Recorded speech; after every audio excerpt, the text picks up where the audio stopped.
Good morning, good afternoon, and good evening to those of you who have joined the webinar today of the EEI International Program.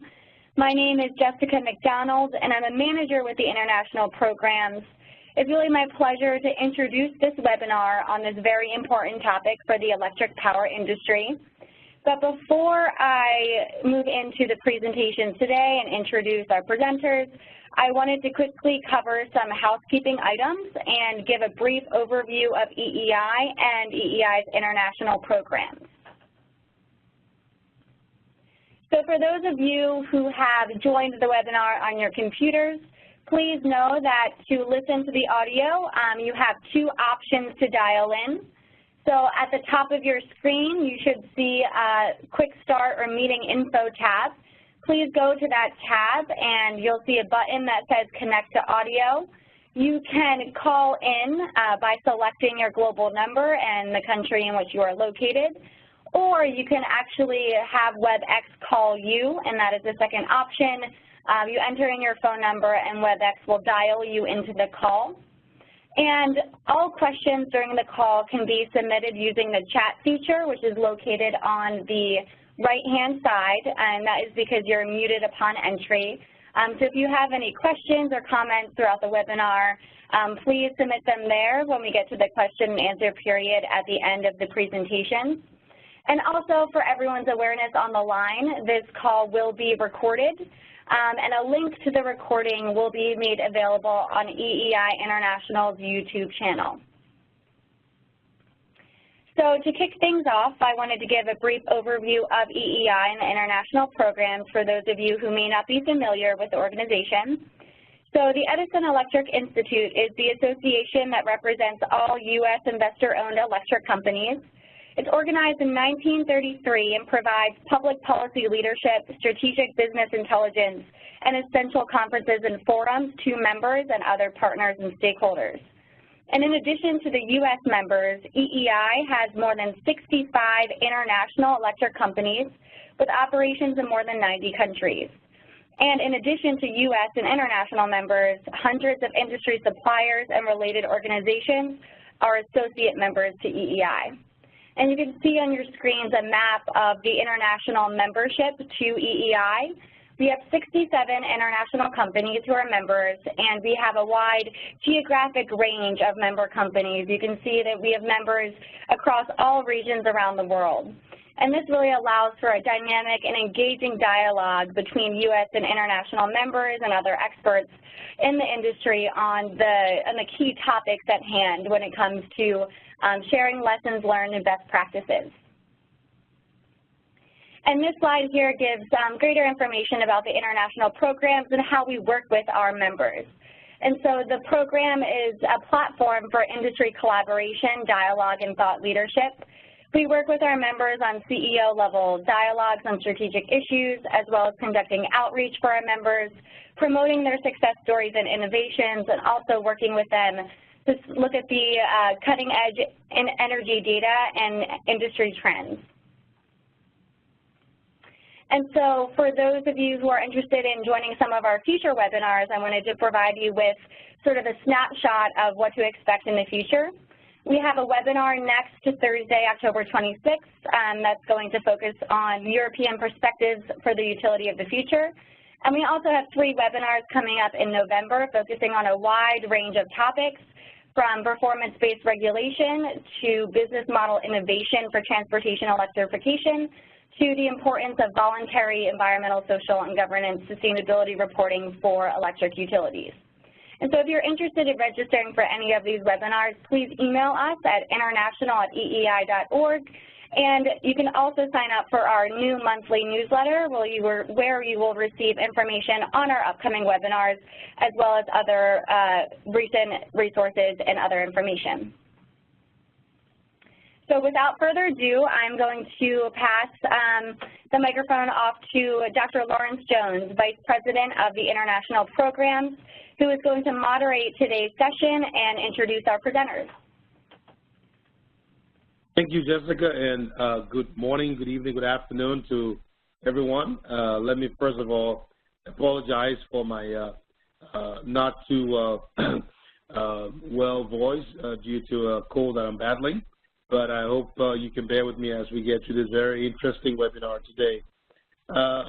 What we know happening around the world is that technology for asset management is gaining more and more momentum, and we're beginning to see more and more the convergence of how technologies for visualizing what's happening around our systems, not just from an asset perspective, but also from an overall grid perspective, is more and more converging with how we go about performing disaster resilience and response.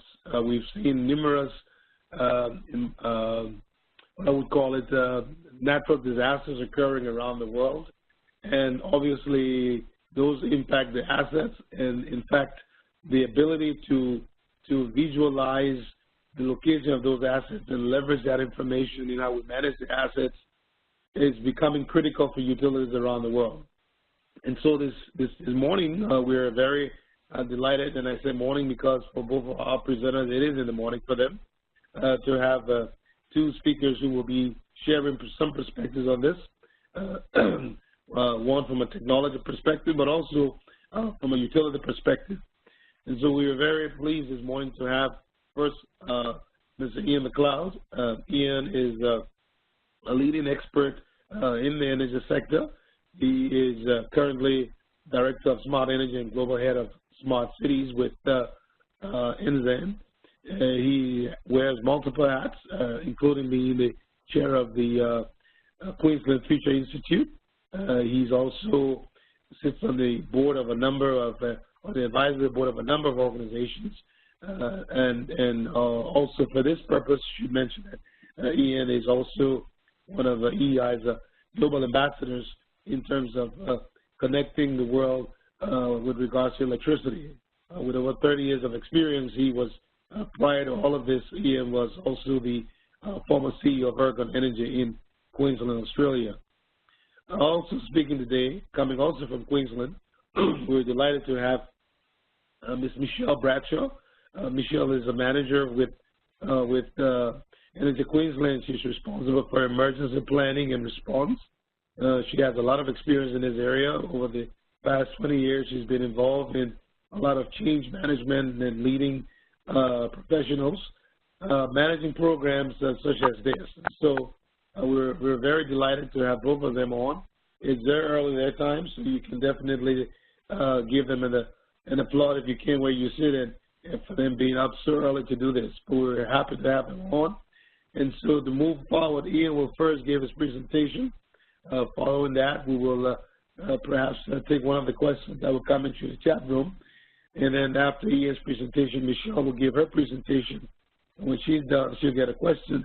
And then we'll spend the remainder of the time discussing this very important topic of applying spatial technology to asset management with the ultimate goal of improving our disaster recovery and response process. So with that, I will hand it over to Ian for his presentation.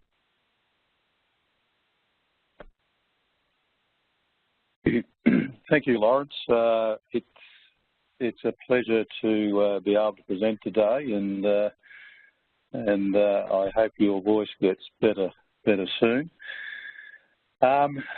Look, it's an interesting world we now live in, and when we look at what's happening around the world in terms of disasters, and sit back and wonder about what we can do about those disasters, I think when we look at technology and engage with technology, I don't think anyone could sit back and say that there's not more we can do. So on the screen there, for instance, Harvey that recently hit the US. We've had the fires in California. In Australia a little while ago, a couple of years back, we had Yasi, and not too long ago we had Debbie, and Michelle's going to talk a little bit on Debbie. So when you look at those disasters, and as practitioners in this industry, and say, well, with all the technology that's available to me today, could I have made a difference? Could I have made it a better outcome, one that was less impact on the communities, one that involved less fatalities, one where we're able to get the community up and running quicker. And we've talked a lot in the past about microgrids, embedded grids and those sorts of things, and that's certainly part of the solution. But another part of the solution is understanding more about our networks.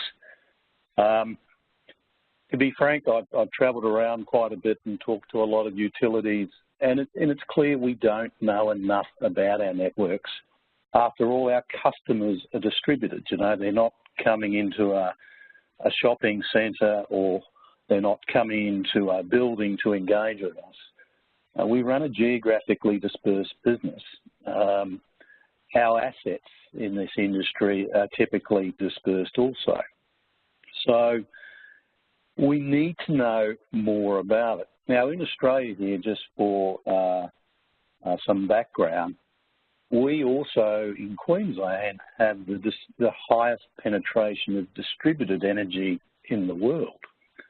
So when you start to think about, well, what's my role as a utility, particularly as a network? How do I meet my obligations in terms of the safe and reliable operation of that network? How can I let people participate on that network selling energy and transacting energy if I don't know much about it? And that's an issue. So in terms of the asset for utilities, what we see now, in my view, there are 4 key asset groups. Going back a while ago, we would have said it was the poles and wires and substations and those sorts of things. Certainly today, nearly every utility will say the customer is their greatest asset. We're customer-centric. We're here to serve them. The customer has more options. They can get the energy from the roof. They can have other service providers.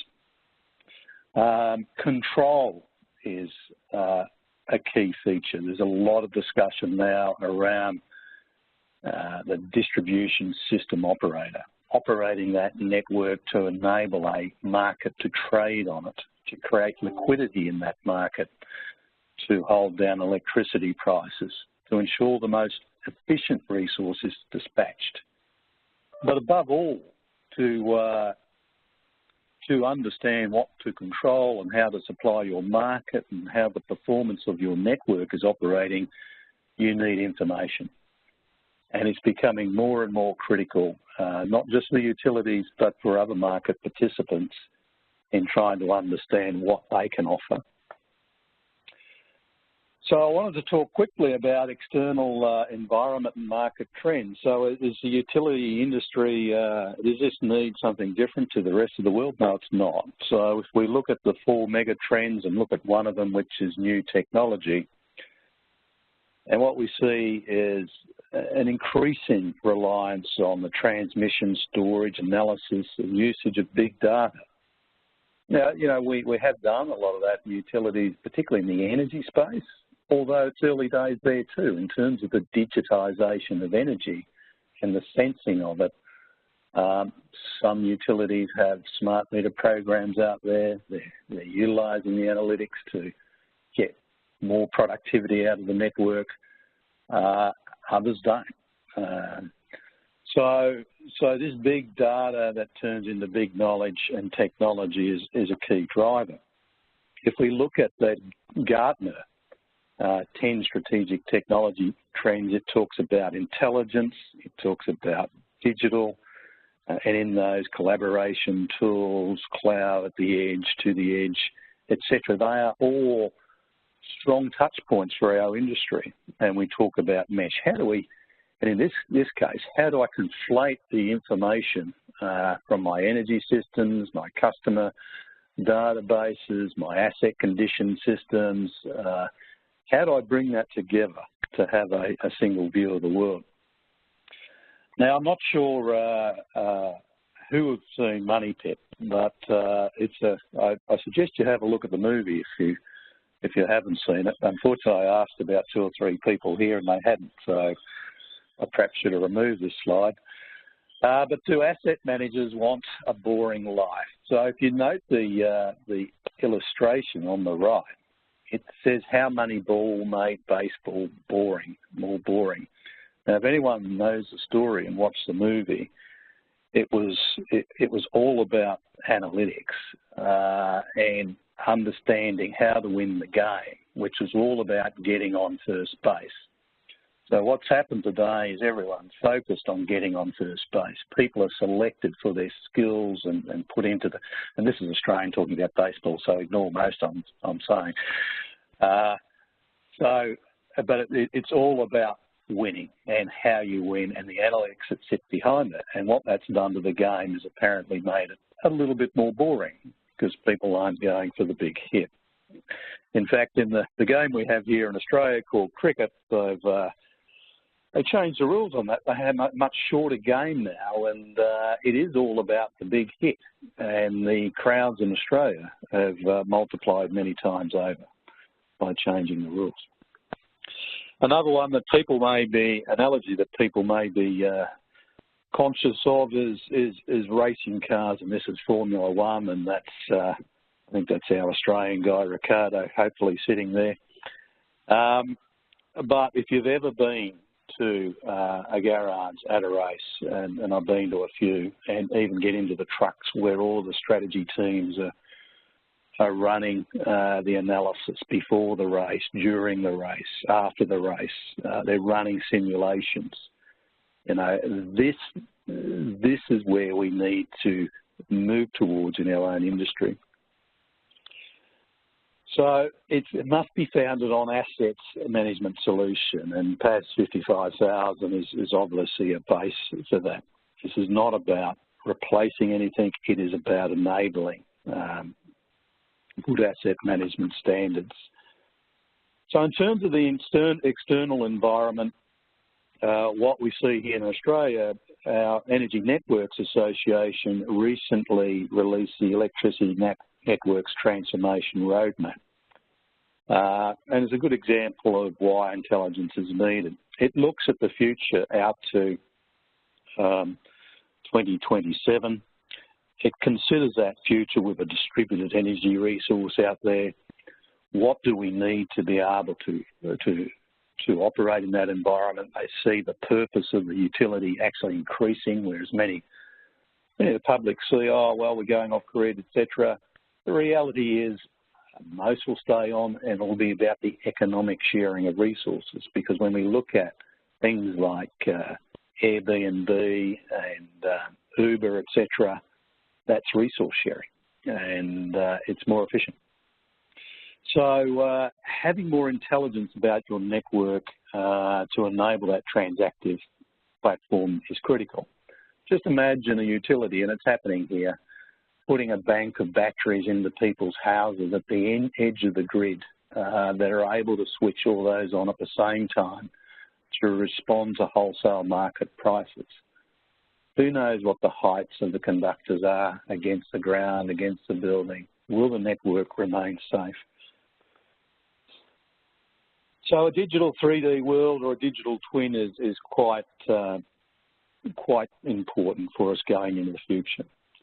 So when I was in Ergon a couple of years back, or all the way back to 2010, we looked at how do we create a digital virtual world of our network? How do we understand it better? Back then, Ergon was spending $104 million a year on vegetation. We're being exposed to disasters.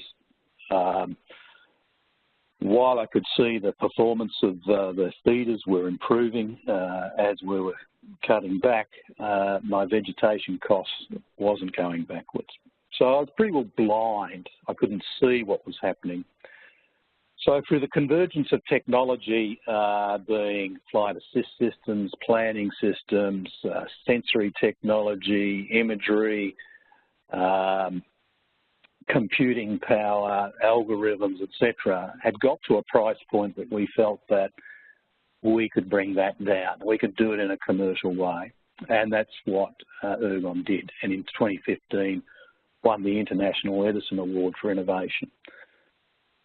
So I was here to talk about the approach. So this image, and I'll spend a little bit of time on this one, talks about what can be done. Rapid capture at high levels, so that it's not just rural, it's urban, etc. It's the ability to get that imagery, that swath of land, the environment, the operating environment which your assets are in very quickly, and getting the content so that you've got context across the business itself. Rapid processing. Having the data uploaded into the cloud, being able to scale up servers, particularly when a disaster occurs, to be able to process information very quickly is critical. Object recognition, understanding what a line is, what a pole is, etc. Not sending data overseas to have humans do that. It's really about being able to get the machine to do it, the machine learning. The reporting, the reports are automatically generated, so it's not down to interpretation. It's based on business rules. What are my conductor clearances? What are my vegetation clearances? How far do I need to be from buildings? What are the business rules that I want cemented into the business out there? And then visualization engagement. We see a lot of companies where someone owns some information that sits in a file somewhere that's not available to everybody else.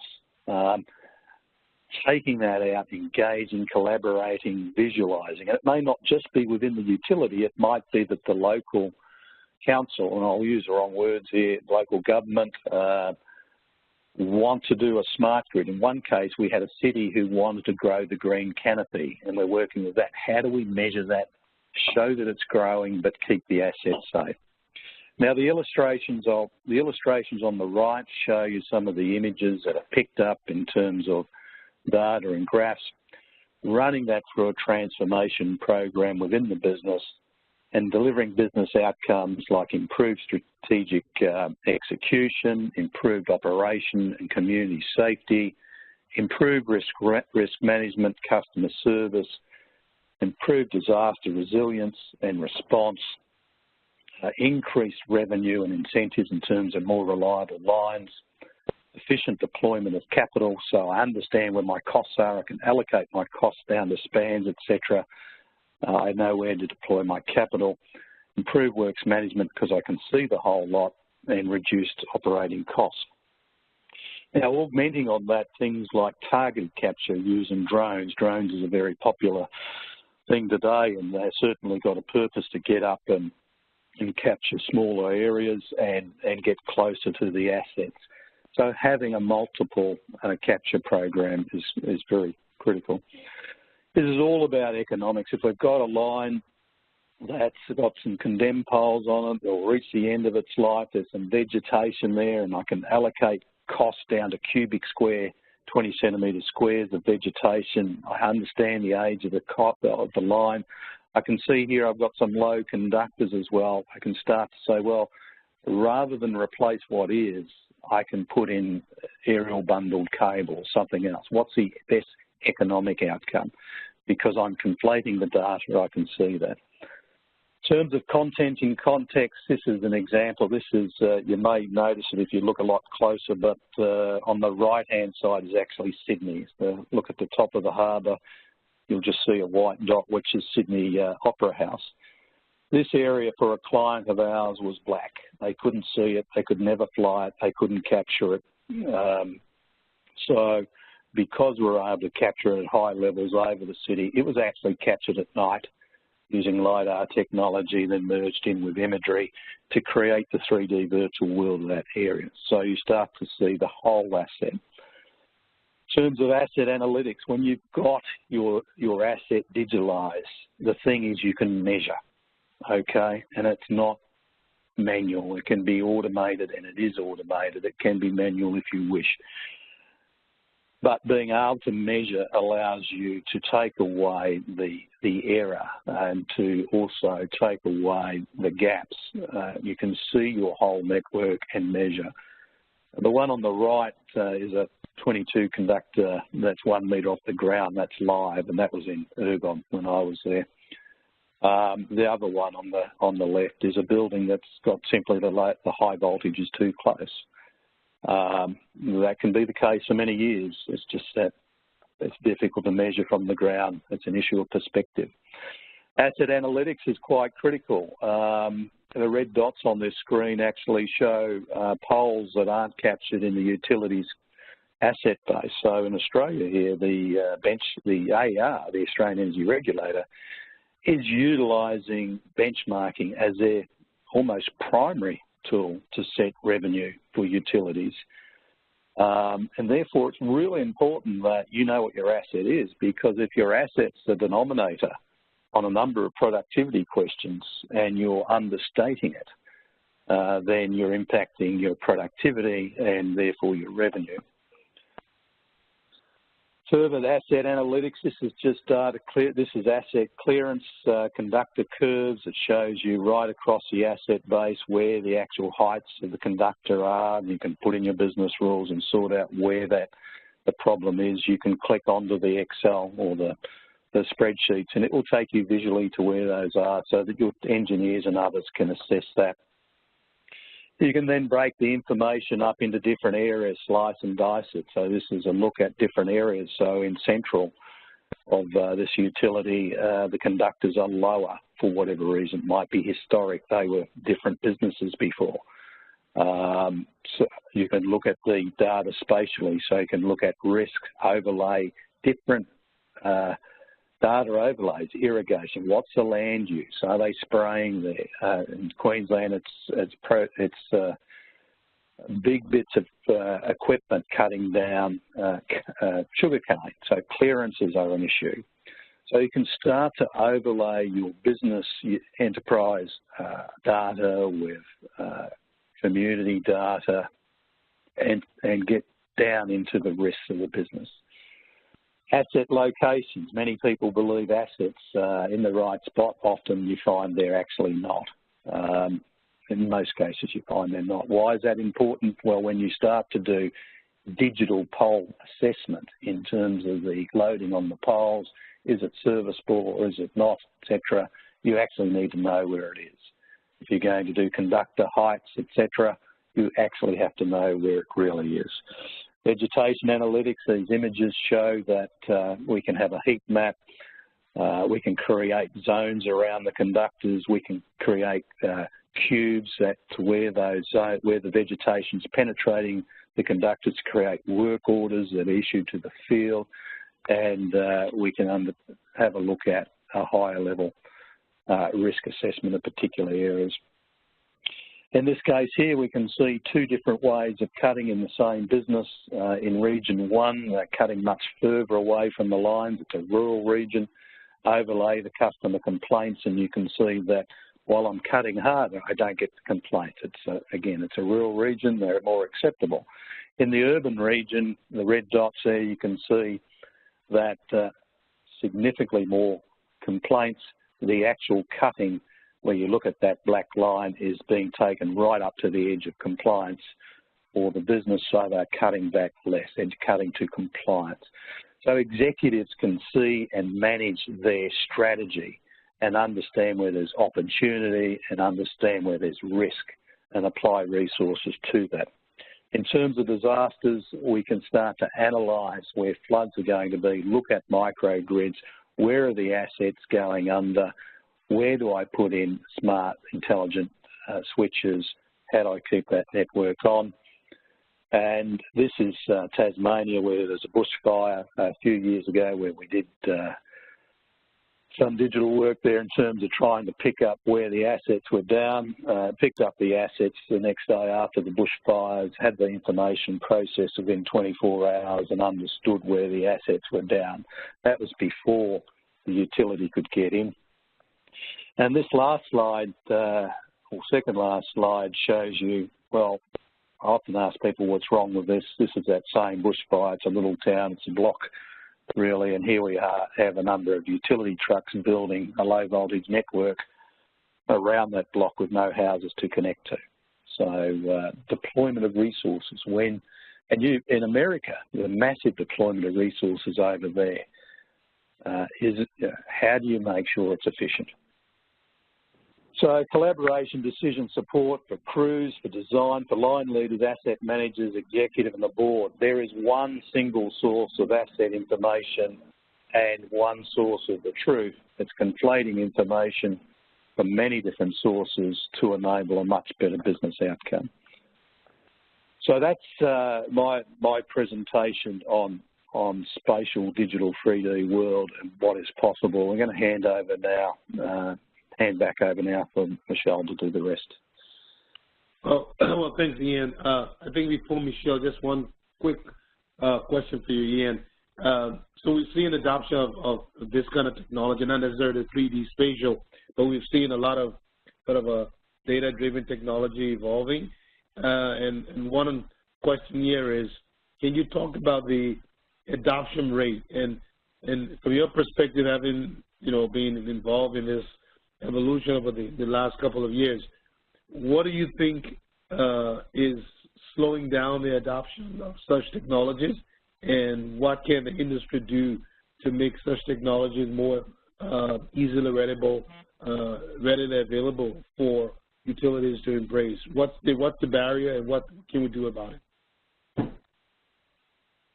Look, I think the barrier is understanding to a large degree. It is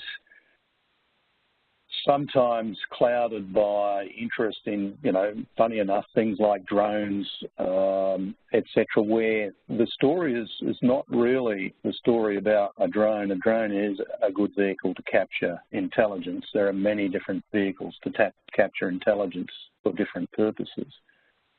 The story is really about business outcomes. So I think too many people talk too much about the technology rather than the outcomes. And if you look at strategy execution, you look at risk management, you look at bottom line performance, return on equity and all those sorts of things, you've got to be able to put it in that context.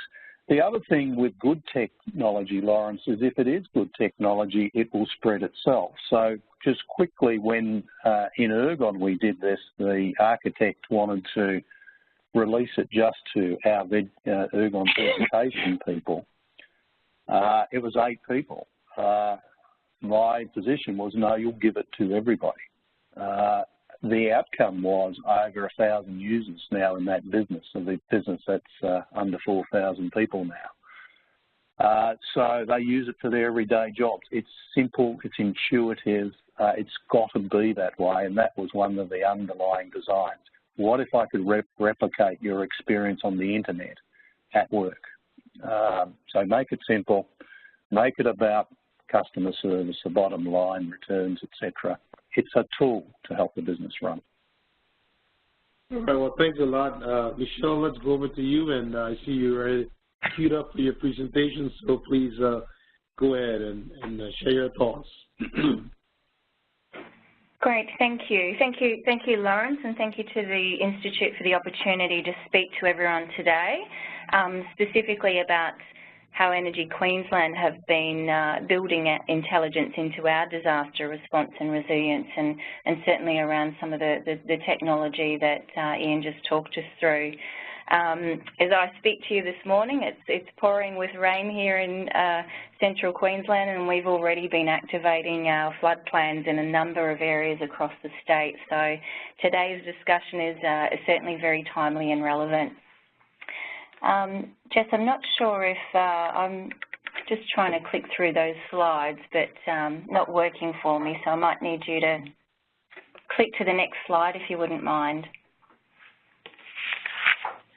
So just what I thought would be beneficial today is just give you a little bit of context, thank you, around Energy Queensland, and then I'll talk you through a case study of our most recent significant event, Cyclone Debbie, which was earlier in this year. So Energy Queensland was formed in July 2016 through the merger of the Ergon Energy Network, which is our regional distribution network service provider, and Energex, which is our urban distribution network service provider in and around the Brisbane area.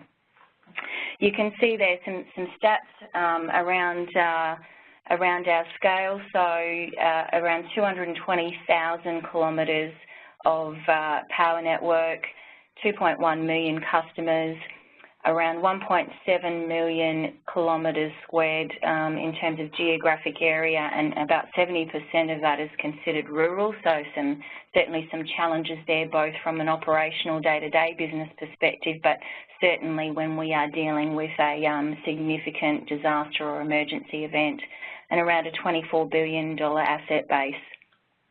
Next slide, thank you. Over the last 10 years, this slide always concerns me in the lead up to storm season, but over the last 10 years, on average, we get about 4 to 5 cyclones crossing the Queensland coast, and they range anywhere from Category 1 to 5. And you can see quite a few of them there and the sorts of paths that they take. And as you can see, many of them are, directly impacting the Queensland coast and the Energy Queensland network. Every event is quite unique in terms of its impact, its breadth, and also its response challenges as well. Next slide, thank you. So as a bit of a case study, Cyclone Debbie is our most recent cyclone, and it crossed the coast in the final days of our cyclone season and caused widespread damage across the state, and it also triggered Energy Queensland's first statewide response in March this year. It was also our most technology and information-enabled response, so that's what I really wanted to focus on today and provide you an example of. During that event, we had 67,000 customer outages in the regional areas of the Whitsundays, Mackay, Fitzroy and Capricornia, and then we also had a further 204,000 customers in that urban southeast Queensland area as the system travelled south, and it finally left Queensland on the 31st of March, which is ironically the very last day of our cyclone season. We then further had about 460 customers impacted in and around the Rockhampton area where I live, and that was due to subsequent flooding of one of our large river and catchment systems here. And certainly that community is still recovering after our previous significant cyclone 2 years before. So by the 11th of April, which was just 14 days and just before Easter, supply had been restored to all of our affected customers where it was safe to do so, either by grid supply or generation, and certainly considered a successful response that met both of our customers and stakeholders' expectations.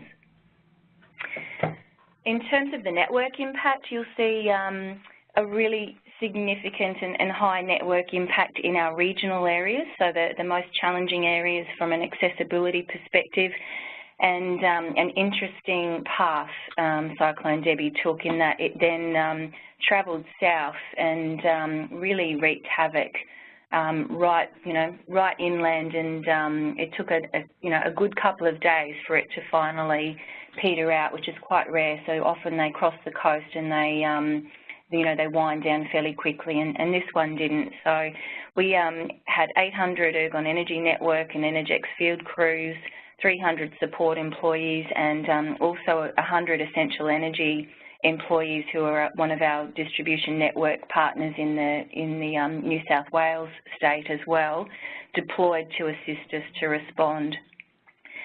Then there was another 560 field crews responding to that southeast Queensland urban area as well. In terms of the intelligence response platform, so we have been working particularly in Ergon Energy prior to the formation of Energy Queensland, as Ian touched on. We've been working on building our intelligence platform over a number of years and are now in a strong position when we do need to stand up a response. We utilise a number of different tools and technology to enable real-time, spatially enabled response information for that 900 field staff and contractors that were working on the ground to restore power in Cyclone Debbie. And just to mention a few of those elements of our response, so we do utilise the Fugo Roams technology, which is the light aircraft equipped with both LiDAR and photos. And during this particular event, we requested mobilisation of those aircraft prior to the cyclone crossing the coast. So the one aircraft was strategically mobilised ahead of the cyclone. It was a couple of days after impact before we could get any aircraft in the air, so that was the ROAMS technology or our choppers, because the cyclone conditions actually stayed around for quite a few days, making it really difficult for access. Once, a couple of days after we were able to get our aircraft up, we were able to receive the first images of the extent of the network damage within 12 hours, so that rapid processing and asset recognition that Ian spoke of before. The other element of our response is a new process used for the very first time in Cyclone Debbie, which was utilising our field force automation and mobility platform.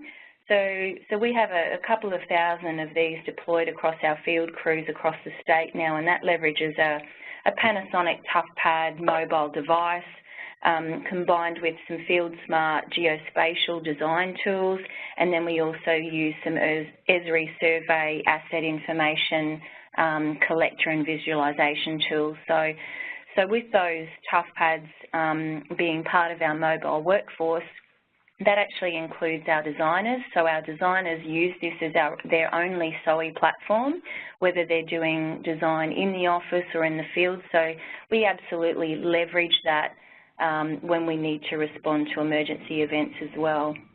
So this, this combined intelligence platform gives us collectively that ability to receive and share real-time data updates from in-field and in-air locations. We then get a central platform of information that enables a better planned response and restoration plan. We have a common location for information sharing for both our response teams and our stakeholders, and we get the ability to visualise that real-time data feed and then get a comprehensive and clear understanding of the defects as they occur. So Cyclone Debbie was Energy Queensland's first combined response, but it was also one of our most sophisticated, highly coordinated and information-enabled response as well. So how that comes together, next slide, thank you. How that comes together is a couple of views that I wanted to share with you around how we bring it together in terms of visualising it. So this is just a snapshot of one of our maps that visualises both our network, external data sources, the information we get back from the aircraft, our damage assessment technology, and also the find and fix that our guys are doing on the ground at the time. And we collect this information. It's absolutely critical to the effectiveness of our operational response. The next example is just drilling into one of those defect pins that you can see. So this is an example of the type of information that comes back from the ROAMS aircraft. So you can see that automated asset identification saying that there's a defect with a leaning pole. We then have the ability to zoom into that and get geospatial imagery to provide some more information.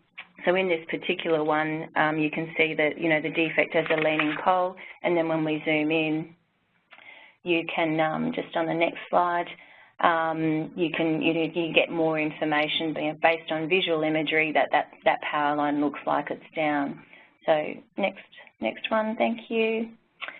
So in terms of, so this is another example of information collected through a different means. So this is LV conductors crushed by a tree, and this is one where we've got people on the ground, identifying that, collecting the information, and then we can zoom into that on a map, or on the next slide, we can actually receive linked images of what that looks like on the ground.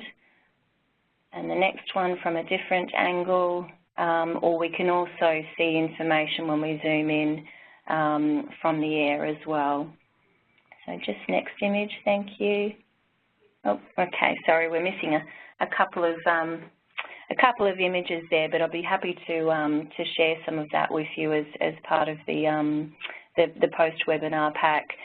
So I won't go into this one in the interest of time, but one of the real benefits of having some strategic planning around this is that we have really good imagery of our network and the surrounding environment before and after. So we're able to identify a defect, zoom in and actually see, see clearly poles standing up, poles on the ground, and also what the surrounding conditions are like.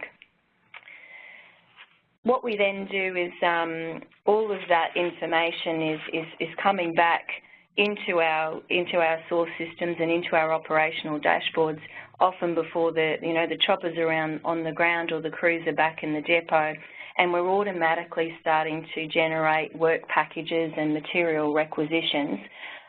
So as long as we have connectivity, all of that is happening seamlessly in the background and certainly enabling a much more efficient response. This type of view then is a collective view of the number of defects that we're dealing with. It gives us an overall view of the defect concentration and the network impact, and then we utilise that information to inform our incident response team. We use it to manage government relations and also our other stakeholders. And that final view there with the major event dashboard, this is one that's primarily used inside the incident response team, and it gives us real-time information about the customers that are impacted, the depots, outage information, our fault calls, life-threatening calls, number of wires down, and also things like live social media feeds. So it gives us full situational awareness and certainly much more informed decision-making.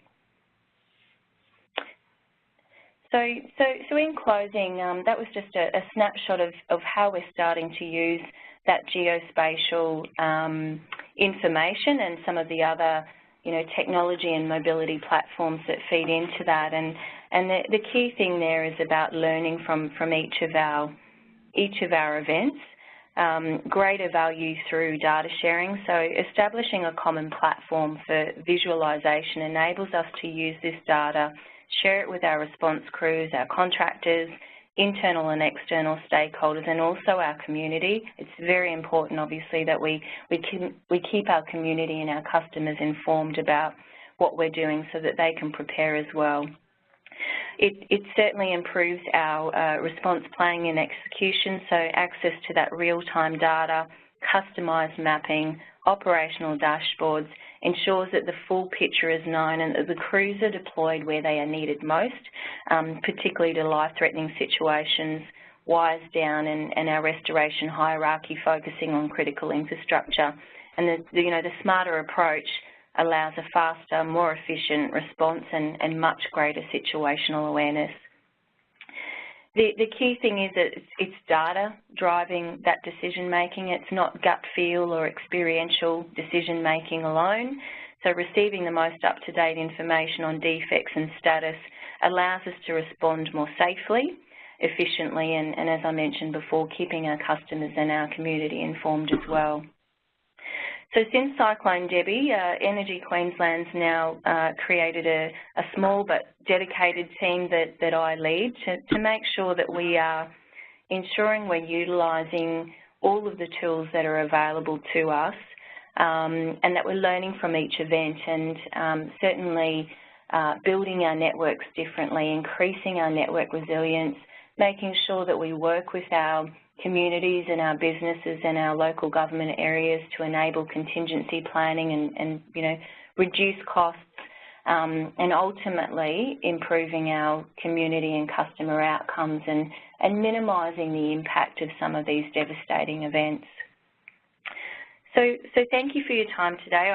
I hope that was useful in terms of the practical application of some of these tools, and yeah, certainly that particular event is very fresh in our minds, but should we have another one, I'm kind of counting on the 2-year cycle that we don't have one this season, but should we do, I know that Energy Queensland is in a certainly strong position to respond.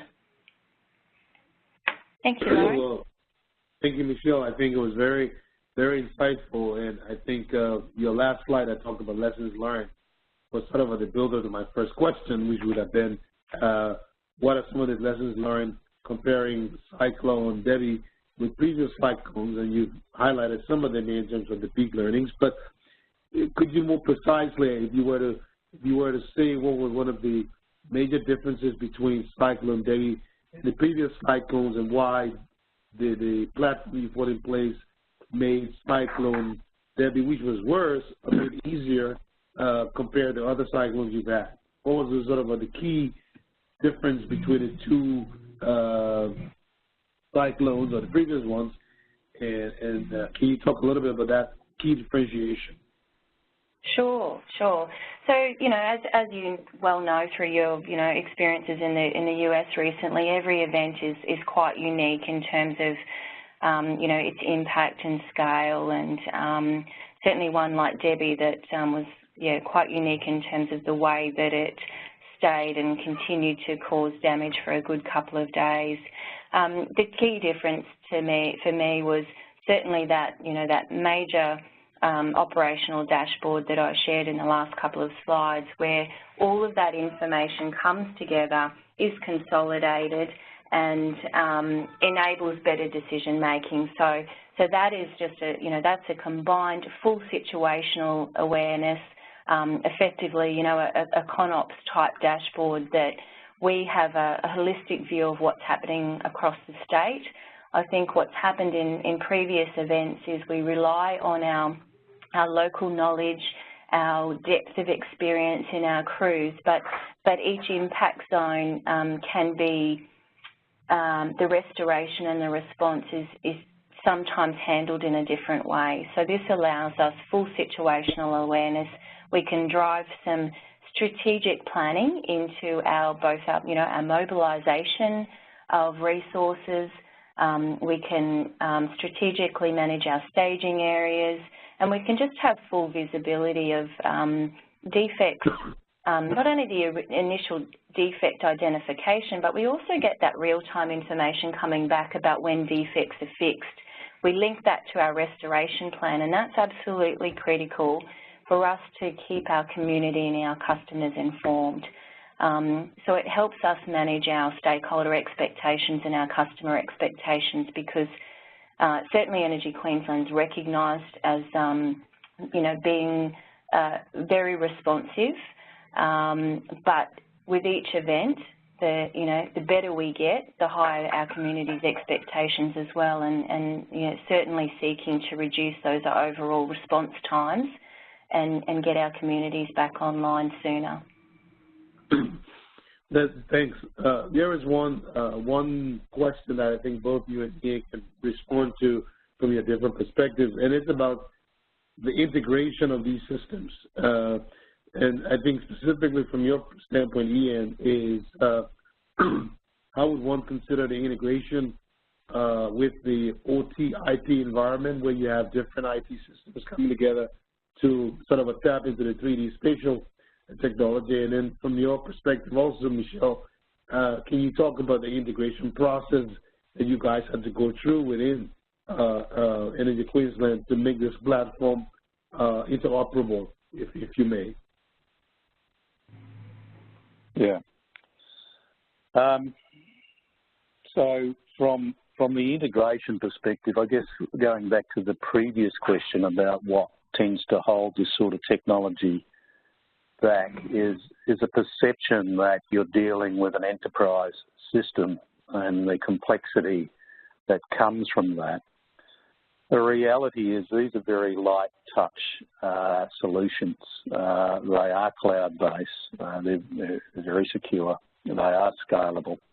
But, I like to consider the enterprise resource planning system, the ERP, the EAM, the GISs, the OM outage management systems as key functional bits of equipment within the utility. It's like the engine in the car. I don't really need to get into the engine, I just need to see the dashboard. And this is what we're able to do, is to bring all that data together from different sources and conflate it and overlay it in maps. And that's where in Energy Queensland's case they've used Esri to do that, bringing in the various data sources itself. And it can be done very quickly. You know, I remember going to a cyclone down in Mackay called Cyclone Debbie, and I walked into the control room, and here are people using whiteboards. Now this goes back probably 8 years ago or something like that, using whiteboards. I know in this most recent response for Energy Queensland that the conflation of data and representation of the data all happened extremely quickly using today's technology. But can I say there is more to be done? I want to ensure that we start bringing in more customer data, more energy data, the actual condition data of the assets itself, so you can start to digitally manage the physics around the assets as well, and particularly that's important for disaster resilience. So it's not a difficult exercise to conflate with today's technology. We're certainly not arguing remove your existing engines, just connect to them and take the important information out so that you as a driver can perform at your best. In your perspective, Michelle? Yeah, I absolutely agree. So integration with, core systems, we all know can be challenging at any time with large organisations, but it was a particular challenge is a particular challenge for Energy Queensland at the moment, being a newly merged organisation that still really operates as two separate distribution service providers. We have separate core systems, separate GIS platforms. Our control centre systems are separate as well. So something like the Esri platform is a way of quickly, simply visualising and combining lots of various sources of information. And it's not only our own system information; it's external feeds as well from our weather data and our flood models, other links to emergency management agencies, and as I mentioned before, our social media. So our social, our customers reporting wires down and what's happening in their street, in their area. We're able to bring that information and visualise that very simply as well. So I think that that sort of technology is certainly a positive way around trying to access disparate systems, and it's certainly working well for us. And can I just add to that? Sure. The ability to connect to the community and the customer through applications on social media, you can feed that data from phones that have a geo-coordinate in it that says that this pole is over, but at the same time tell the customer to keep away from those poles, keep safe distances, etc. So I get back to where I started with this. These disaster events are events that define us, how we work as an organisation, how we're organised, how good we are. If we are able to use that technology to coordinate our response, increase our intelligence, to inform our communities, which is one of the most powerful things, we can come out of the back end with a much better outcome, the community up and running quicker, less injuries and fatalities, etc. There's certainly what we want. Well, that brings me to another question. You mentioned working together, but this question is about work, but it's more about the workforce development. So one of the things information technology does, as we all know, it brings a lot of empowerment and enablement for utilities to get things done. But in many cases, we're talking about changes here that may be pretty much sort of a new and cutting edge for the workforce we have at hand. So can you both talk about the level of workforce development and training that is necessary to really have the man-machine interface work well? Because obviously you bring a lot of technology, you bring in 3D visualization techniques, and you're bringing some of the things you talk about, Michelle. How have you been able to develop the workforce? And Ian, from your perspective, what are some of the things that need to be done to prepare the workforce for embracing such new technology?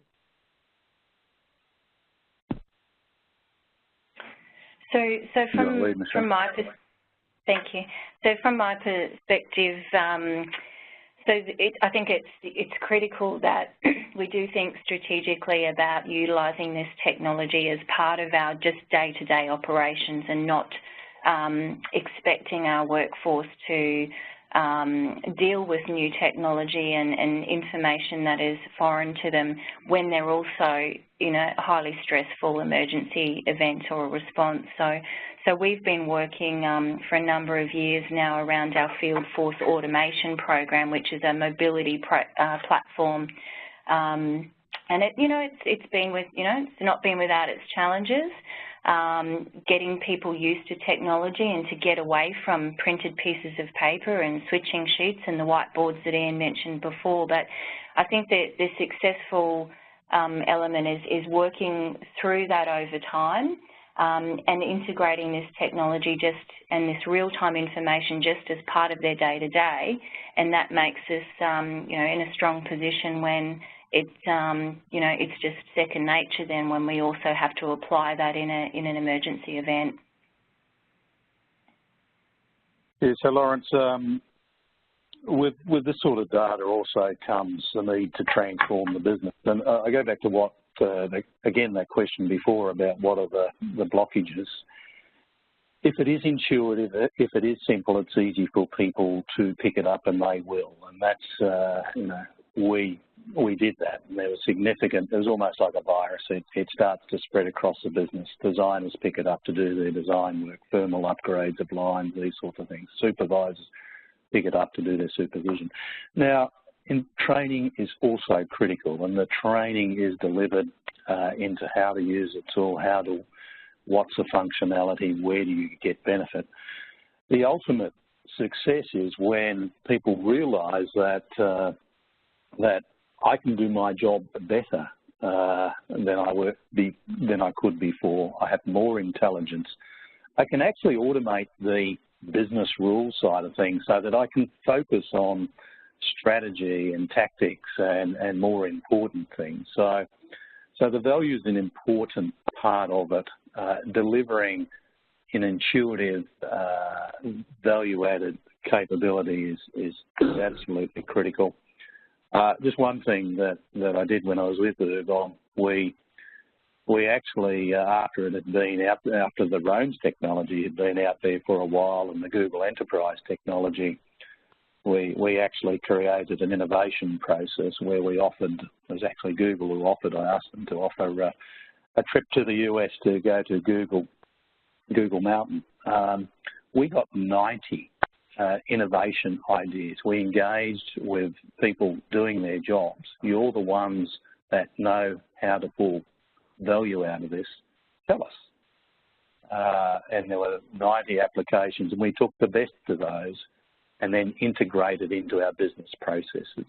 So there's the traditional training, there's the pull because it's better to use and it gives me more information, makes my life easier, my job easier, and then you cement in those business processes that create significant value for the enterprise.